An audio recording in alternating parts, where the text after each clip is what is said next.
Hi, it's Jackie Williams. Now we all love our Stampin' Up punches, but sometimes the little latch on the back pops out. So I want to talk to you today about why that happens and how we can quickly put it back together. Sometimes the latch pops out simply because it's very loose. Perhaps it's a punch that you've used and loved for many years, and it might just be a bit loose. First, let me explain how the latch works. When it's down this way towards you, it's in the unlocked position and the punch is open. And when you squeeze it together and push it forward, then it's locked. And this way the punch stores nice and flat for your convenience and then unlocked.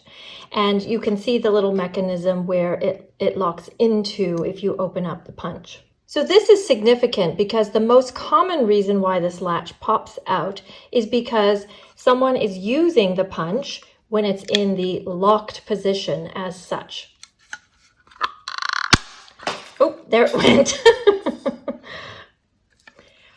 On that note, if you find that your punch is hard to use or doesn't squeeze down all the way, it may be because the latch is in the locked position. Or if you find that your latch on a particular punch consistently comes out, it may be because it might be a bit loose and it slips into the locked position, or you may just be in the habit of using it in the locked position. In any case, here's how to put it back together. If you look at the little latch, there's one side that has the little catch that catches in this piece. So that piece needs to be going towards the locking mechanism or towards the top of the punch if you're holding it this way. So it would be going in this direction.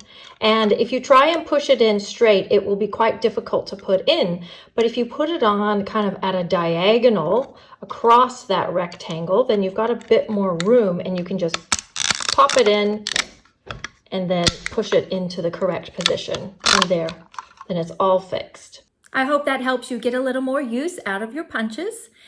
And please don't forget to subscribe for more tips and project ideas. Thanks for watching. Bye-bye.